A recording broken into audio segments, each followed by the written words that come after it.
It's time for Your Valuable Home. Okay, Ron, now it is time for our feature segment, and we're going to be continuing with the coolest neighborhoods in America. Yeah, this is our second in the series of the coolest neighborhoods in America. We determined, largely on the basis of an enduring historical architectural style. Doing total 5 neighborhoods, the second one. I can tell you the homeowners in all these places seem to have one admirable trait in common, and that is they're passionate about their homes and their neighborhoods. It's really palpable. Let's go to neighborhood number 2, and that's Medford Lakes, New Jersey. I've been to Medford Lakes many times. My cousin lives in that area. It's a magical place. It's blessed with a park-like setting and boasts a large collection of log homes. So with us are Robert Burton, Borough Manager, and Lou Cobb, Medford Lakes unofficial historian and photographer, both of whom are longtime residents of Medford Lakes. I bicycled the streets of Medford Lakes not long ago with my cousin and my significant other, Rosemary, and we came upon a lakeside house where Rosemary spent her summer weekends with her aunt and uncle. She did that as a child. We enjoyed a fascinating afternoon with the latest owner who was in the middle of renovations, doing a great job, too. It was this experience that sparked the idea for the series, The Coolest Neighborhoods in America. Medford Lakes is definitely one of the coolest that I've been to. So, Robert, can you give us a geographic fix on the location of Medford Lakes Borough and when the borough was formed? Yes, and thanks for having me. I appreciate the time. Interesting story. We're in the southwest area of Burlington County in what would be considered South Jersey. And the idea of Medford Lakes was in the works long before we became a borough in 1939, but around the 1929 time is when this magical place started to kind of grow. But we were incorporated into a borough in 1939. And how many lakes are there with Medford Lakes? There are 22 lakes in Medford Lakes, but I should preface that by saying anybody who's been to North Jersey, the lakes up there are substantially larger than the ones down here. So our 22 lakes could probably fit into a couple of the bigger lakes in northern New Jersey. I know there was a lot of cranberry farming down in that part of Jersey years ago. Were any of those lakes or anything nearby devoted to cranberry farming? Not in Medford Lakes specifically that I'm aware of. We are surrounded by cranberry bogs in this area. There's a huge amount of cranberry production down here, and it's kind of slowed down, I think, in certain areas, but nothing specific in Medford Lakes, but, you know, a stone's throw in either direction would get you to a cranberry bog, and I've often been in the woods hiking and come across cranberry bogs that aren't even used anymore in the Pine Barrens. The fact that Medford Lakes is deep in New Jersey's Pinelands National Reserve, that's got to be part of the uniqueness and appeal when people want to move there, right? Yes, we're in the heart of the Pinelands. Our slogan is Medford Lakes in the Pines. It's quiet. You go out in the evening and I sit on my deck even when it's cold like this, and you can look up and see the stars and hear the wind kind of whistling through the pines. That's definitely part of the quaintness. I mean, you could get in your car or even a bicycle, to be honest with you, and ride in one direction and effectively be in the middle of nowhere. I've actually done it. And it gives you a good feeling to be there. It's a good vibe to it. What is the current resident population of Medford Lakes? We're just under about 4,500 people, that would consist of about 1,500 homes. And how many are still made of log today? The original kind of historic district, which is where everything started, probably 85 to 90% of the homes that are in that area are still original log, or what we would call like a mock log or like a half log. And then as the community grew from there, the particular trail that I live on was built in 1964 and is not a log home. So as they kind of expanded out from the original footprint, newer and more modern materials were used kind of after that. There could have been a different choice of materials at the time. What actually ignited the whole log idea? Well, I think the availability of wood in the area and the quaintness of a log cabin. I think, Leon Todd, the kind of founder of Medford Lakes, looked at, hey, listen, this is kind of a summer playground. And when you get out into the woods and it has a woodsy feel and you have these small, quaint log cabins, of course, back in that time, you didn't have really sprawling mansions or anything like that. These were fairly small log homes that at first people actually didn't even live year round. It was more of like a summer retreat type of a place. But I think he keyed in on something that everybody, when they see a log cabin, there is a feel to that, a hominess to it, surrounded by beautiful pines and lakes and things like that. And I think that was the drive behind it. Yeah, there's no question about that. Lou, there was a hotel there. I don't think it's there anymore, made of logs, right?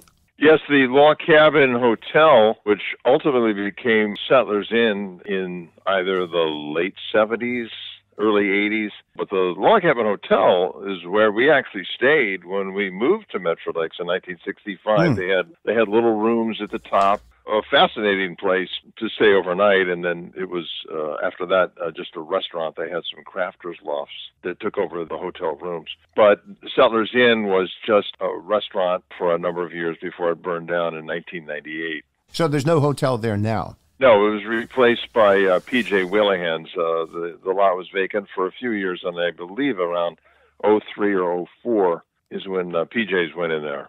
Bob, I think I've seen pictures of your administrative offices for the borough. Aren't they in a log structure? They are. It's a newer building. It was 2007. Prior to that, it was the original log structure that housed Leon Todd's office and the police station. Unfortunately, it was not in great shape, and ultimately, we weren't able to save it. There was some additions that were put on and some other little things, and it was a cool building, the original municipal cabin, but unfortunately, as many things, they deteriorate to the point where they can't be repaired. So this building was put up, and this is a log building.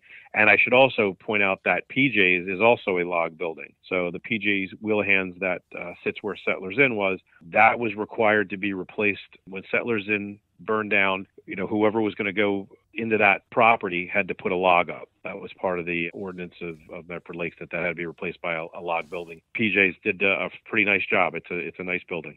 When did Medford Lakes become a year-round community? Did you mention that? It was incorporated in '39.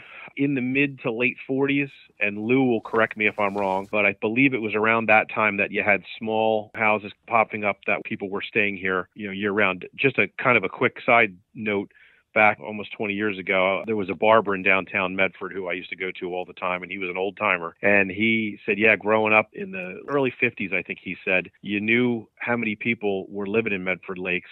He said there was like 5 or 6 people because you could tell by the smoke from their chimneys in the wintertime. How about that? And he said, no, I think there wasn't any more than 4 or 5 people that lived up there. And that was when Stokes Road was a dirt road, even downtown Medford. And looking back at those stories from him, it was pretty funny to hear that there wasn't that many people. But I think with the oil heat and things like that, people started staying year round, I would say somewhere probably in the 50s. Would you say that's about right, Lou? I think that's true. There was a dramatic change in that decade. You think about 1957 when the first school was opened, Tacoma School, and then NEDA was constructed in 1961. So there was a lot of change during that decade. Can you give us a sense of how the log homes were built? I think it's fascinating. They're fascinating to see. They're fascinating to see the inside of. They're traditional type log homes. They used cedar. Some of them used pine. Obviously, cedar has kind of a natural repellent to insects and things like that. So if you could get that, that was good to get. But a lot of them were made with pine. And they were, Lincoln log type structures. A lot of stuff you see in the Midwest are Scandinavian type logs that are flattened on the top and bottom so they fit right together. Most of the logs in Medford Lakes were put together and the gaps were filled with chinking, which is a cement type of material that, from what I understand, early on was a mixture of ash and water and other types of material that helped it bind together. And then those crevices were filled with chinking so that way, you didn't have gaps in your wall. But it had to be somewhat of an insulator too, right? Yeah, well, and it's interesting because, there's two schools of thought on it. A lot of people have log homes and they go, oh, they're great. They're cool in the summer and they're warm in the winter. And then there's some people that say they're drafty, and I think it all comes down to maintenance. If you upkeep it and do what you need to do and, love your home, so to speak, I think they're fine. The chinking keeps the wind out. And one of the negatives, I think, if you have to point to one, is obviously closet space and things like that. When you're building a log home, very much like back in the 1800s, those were luxuries that were not put into floor plans, closets and things like that. Isn't there synthetic chinking today? Yes, it's actually a company, not that I'm trying to get any proceeds from PermaChink, but that's the main company out there that they sell a flexible type of a chinking material, which interestingly enough is what we used on our building here, a municipal cabin, that flexes with temperature, because there is a certain amount of expanding and contracting, wood does, especially over the course of the first, several years. Regular chinking can start to crumble and fall out. So the synthetic chinking has really made the maintenance on log cabins, I think, a lot easier. It looks pretty good, but there are still the purists that say, nope, I'm using regular chinking. Those people still live in Medford Lakes? Sure. Yeah, there's people that use synthetic, and there's people that say, nope, I'm doing it the way the old timers did it. The old ways are the best ways, yeah. How many of the original log homes are still occupied in Medford Lakes today? it's hard to say. I would say it's got to be 85 to 90%. Looking at old pictures, and Lou is a treasure trove of pictures, everything Medford Lakes. You can see log cabins that have been here in the 40s and 50s from some of the photographs. Now, some have deteriorated to the point where they had to be taken down, but I would think it's in the 85 to 90%, wouldn't you, Lou? I agree. It would be somewhere in that ballpark, yes. Isn't your concentration of log homes one of the greatest in America? That's the rumor, this side of the Mississippi. I think it helps that we're only 1.2 square miles. That probably helps our numbers a little bit. Supposedly it is the highest concentration of log homes this side of the Mississippi. And I have not heard of any other concentration of log homes more on the other side of the Mississippi for that matter. So I can't imagine that there are a lot of them out there yet. Of course, the country. If I wanted to build a log home in Medford Lakes today, is there available land, number one? And are there contractors in the area who know log home construction? We're basically built out. There is no lots to really be had here. There may be one or two small parcels of land that have some other things that are attached to them that can make it difficult. But for the most part, if you were moving to Medford Lakes and you wanted to build a log home, your best bet would probably is find maybe a home that is not a log home that's older, that you could kind of retrofit and do it that way. I can tell you that there are builders in town that have done tremendous work on existing logs as far as expanding them, making them slightly larger, because you do have to remember this was a summertime vacation areas. I would say by and large, most of the original log cabins here were smaller. They were not 2022 type standards of living that people look for now. A lot of people have purchased some of these older log cabins and expanded them to, have an addition of some type with bedrooms or a master suite or anything similar to that. And there are builders that I can tell you, one particular builder in town did an addition on a house, and when I came out, I could not tell where the original log cabin was and the extension, the addition was. It was that seamless of a job that you couldn't even tell. Yeah, that was exactly the situation I described in the intro to this piece, where my significant other, we went back, we found this house where she used to go as a little girl, and he was replacing some logs, and there was an addition in that house that made it pretty huge, actually, and it looked just like the original. What is the Medford Lakes experience? What's it like to live there? I'll let Lou take that one first, because he has been here a lot longer than me, and I don't want to give your age away, Lou. I apologize.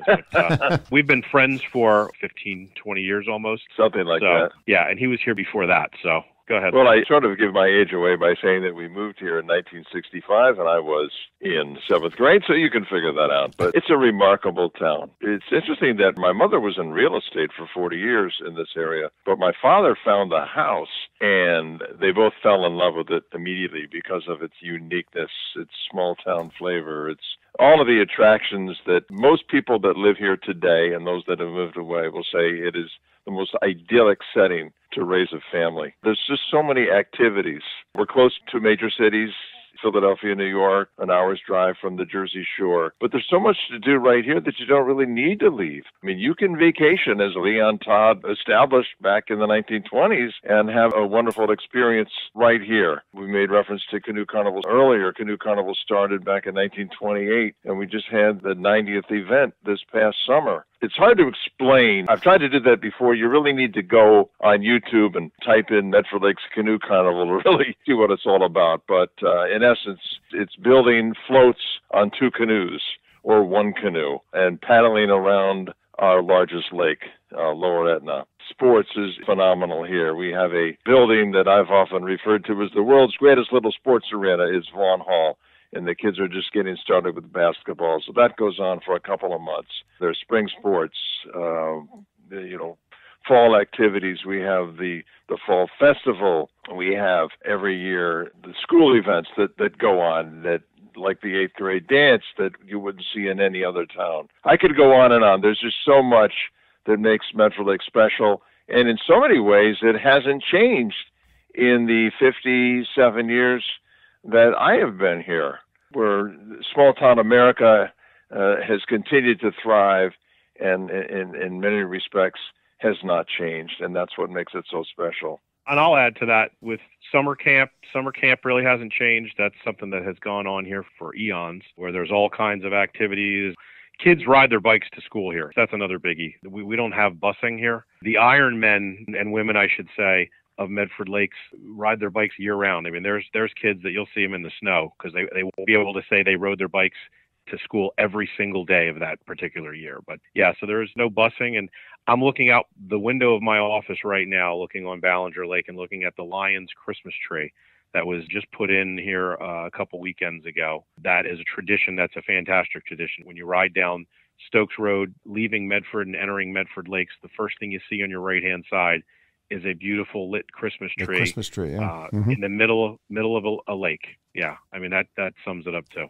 And that's a great tradition. The lighting of the tree that Rob just referenced, that happened back earlier in the month, and it's a community event. People came out, and Rob read "'Twas the Night Before Christmas" to the kids, and then we went outside and lit the tree, and then Santa Claus arrived on a fire truck and was greeted enthusiastically, naturally, by all the town's children. Santa rides around all over town, up and down every trail, 4 or 5 hours, and the kids can run out and see Santa on the back of a fire truck. Great tradition. When you say trails, a lot of your streets there have Indian names, don't they? From what I understand, it was the Lenape Indians that were primarily in this area. If you really start going back, there's a great book by author, last name is McPhee, about the Jersey Pine Barrens. He goes into some detail about sections of Chemung that actually had an Indian reservation that was Indian Mills was the section of the town, which is literally right up the road. You could walk there in 25 minutes. And I think Leon Todd understood the uniqueness of the town. You know, there were native tribes from the Lenape Indians that lived in this area, frequent in this area. Naming 99% of the trails after Indian tribes, I think, was great. It pays honor to those indigenous people, you know, all over the country. I mean, obviously, we have a lot of trails, and not all those particular tribes were local. Yeah, but I think even when you go right down to the logo of the town is an arrowhead. The Colony Club, which is effectively, I don't want to say homeowners association because that's so much bigger than what it is, but that would be the only way to describe it to people that don't live in Medford Lakes. But the Medford Lakes Colony Club, their logo was also an arrowhead. So we're certainly fond of the trail names and proud of it. You're right. Homeowners association, it does not adequately describe what you've got going on there. And it's something that I've experienced in putting the series together here in Philadelphia, in Pasadena, California, with Bungalow Heaven, is this very special feeling about the community and pride in the community and involvement in the community that I think there's a need for more of across the United States. And your community, Medford Lakes, just exudes that to me. I think you also have a log church there, don't you?